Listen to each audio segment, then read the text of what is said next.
Bismillahirrahmanirrahim. Assalamualaikum warahmatullahi wabarakatuh. Balik. Di sini saya akan mempresentasikan tentang Pengaruh motivasi dan disiplin kerja terhadap Kinerja karyawan Konveksi 4 PT dan Liris di Sukoharjo.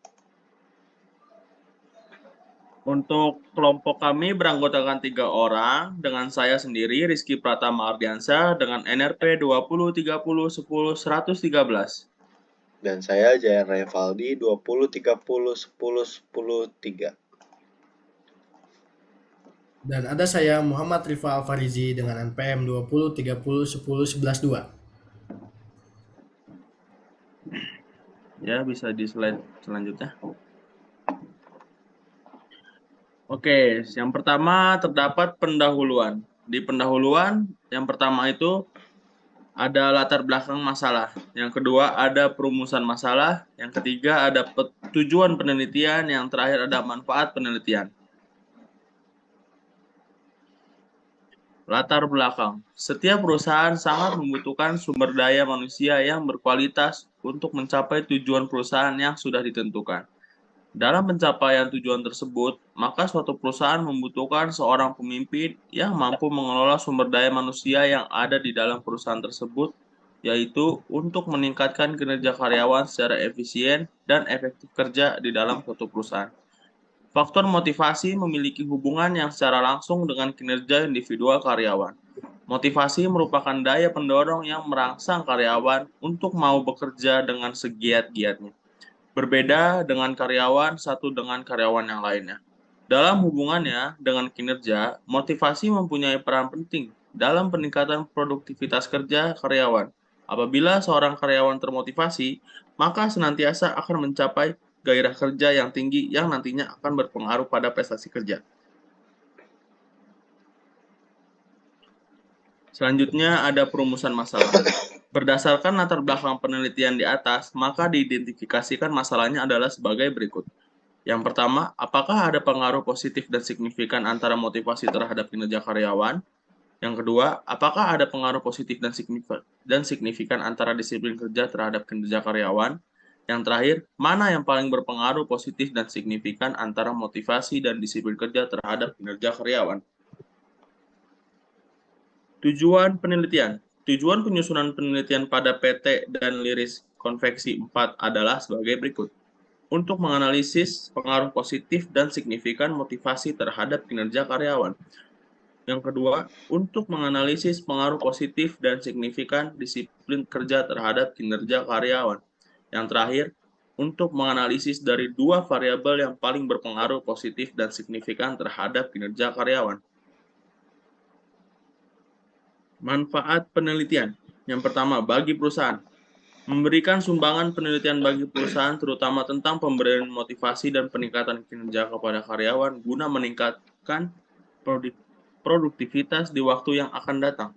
Yang berikutnya, bagi ilmu pengetahuan, yaitu dapat digunakan bahan pertimbangan bagi rekan-rekan mahasiswa dalam menyusun skripsi mengenai objek penelitian yang berbeda dan sebagai sarana informasi dalam pemecahan masalah yang sama. Untuk slide berikutnya akan dilanjutkan oleh teman saya.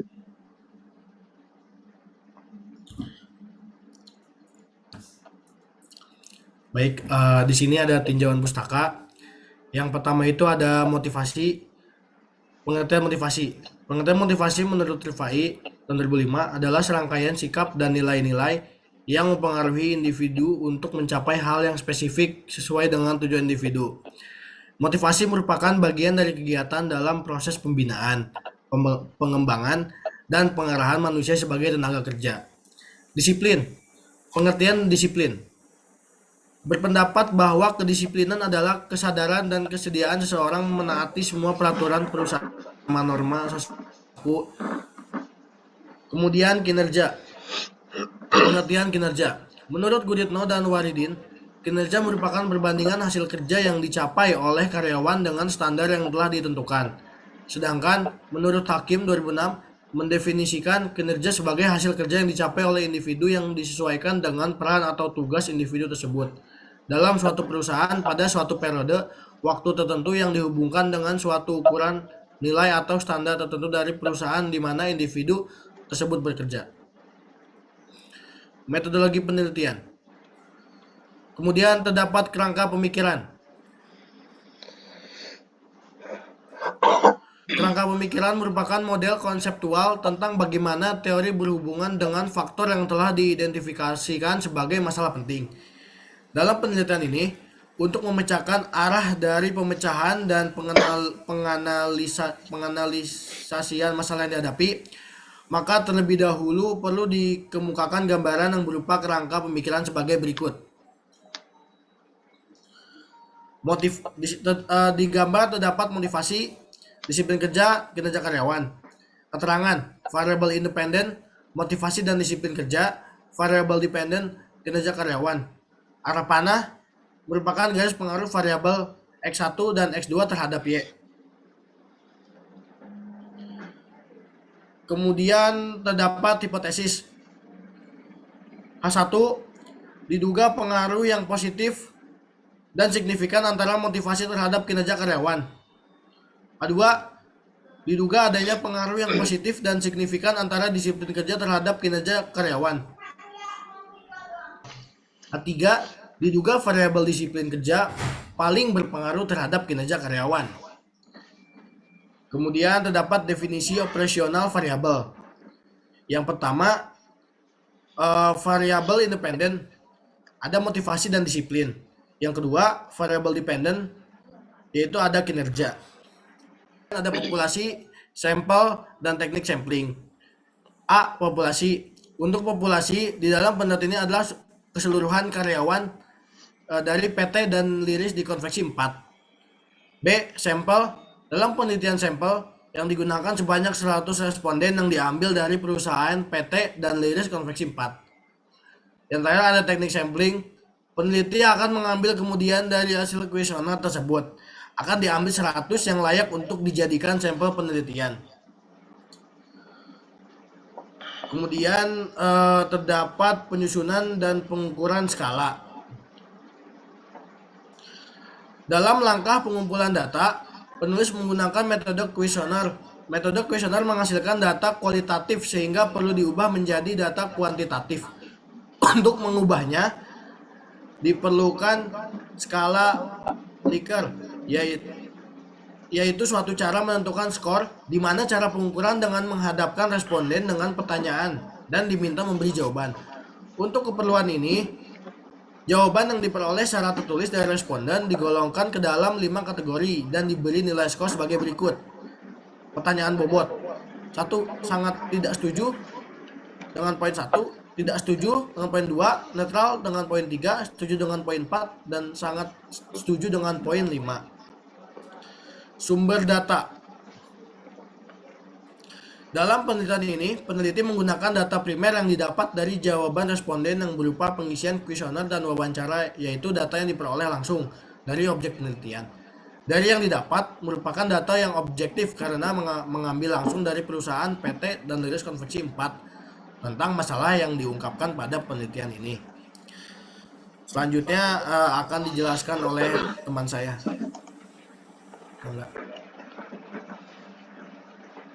Ya, selanjutnya adalah metodologi pengumpulan data. Yang pertama adalah wawancara. Untuk pengumpulan data yang dibutuhkan dalam penelitian ini, penulis melakukan wawancara secara lisan dengan pihak-pihak yang terkait. Selanjutnya ada kuesioner untuk pengumpulan data dengan cara mempersiapkan daftar pertanyaan yang berhubungan dengan berbagai masalah yang diteliti atau masalah dalam satu penelitian. Di sini ada uji instrumen untuk menguji data yang diperoleh menggunakan 2 teknik, yaitu yang pertama uji validitas.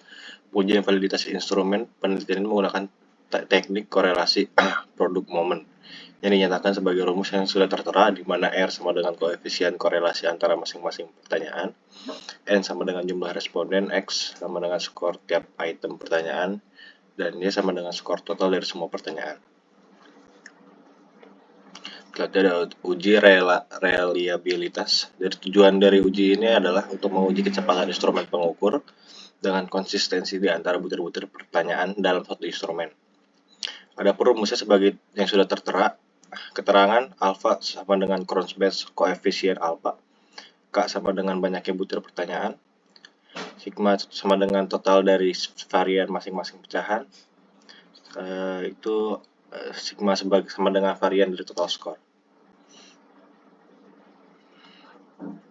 Selanjutnya ada analisis data.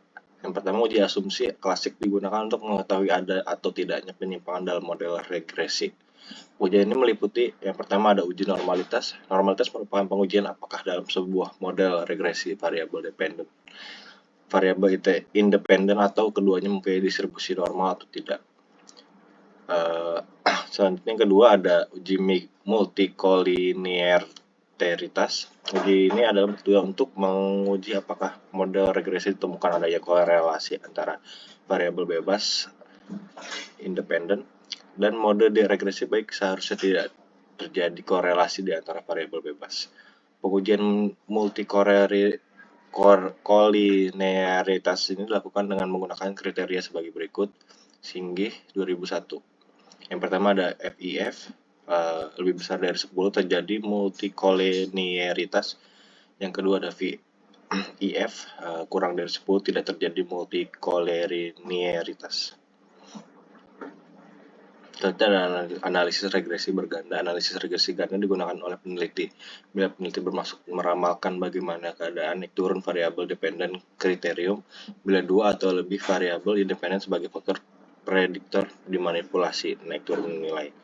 Dengan rumus regresi untuk dua prediktor adalah sebagai yang sudah tertera, keterangan dia sama dengan kinerja, X1 sama dengan motivasi, X2 sama dengan disiplin kerja, dan E sama dengan standar kesalahan atau error. Contoh aja ada uji T, langkah-langkah sebagai berikut. Yang pertama ada hipotesis. Dengan beta sama dengan 0, tidak ada pengaruh signifikan dari masing-masing variabel independen terhadap variabel independen. Selanjutnya ada beta tidak sama dengan 0, ada pengaruh yang signifikan dari masing-masing variabel independen terhadap variabel dependen. Yang kedua ada tingkat signifikan alfa sama dengan 5%, dan DFN min 1. Dengan gambar di sebelah kanan sudah tertera. Di sini kita dapatkan kesimpulan berdasarkan hipotesis yang menyatakan bahwa diduga adanya pengaruh yang positif dan signifikan antara motivasi terhadap kinerja karyawan. Dapat dibuktikan dari hasil analisis uji T dapat diperoleh nilai T hitung. Hasil perhitungan komputer SPSS versi 16.00 dapat diperoleh T hitung motivasi sebesar 3,293. Ini membuktikan bahwa T hitung sama dengan 3,293 lebih besar dari T tabel sama dengan 1,98. Maka H0 ditolak sehingga adanya pengaruh yang signifikan motivasi terhadap kinerja. Yang kedua, dari hasil ini membuktikan bahwa hipotesis tersebut terbukti kebenarannya. Pemberian motivasi kepada seseorang bawahan merupakan salah satu yang paling penting karena dengan memberikan motivasi seorang bawahan dapat bekerja lebih baik dan sesuai dengan yang diharapkan oleh perusahaan. Yang terakhir, berdasarkan hasil T hitung, juga ini menunjukkan bahwa terdapat pengaruh disiplin kerja terhadap kinerja karyawan.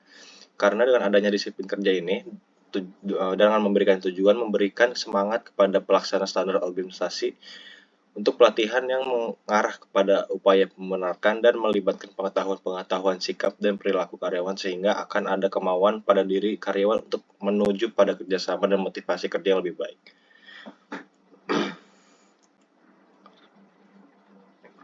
Ya, sekian dari kelompok kami. Mohon maaf apabila banyak kesalahan.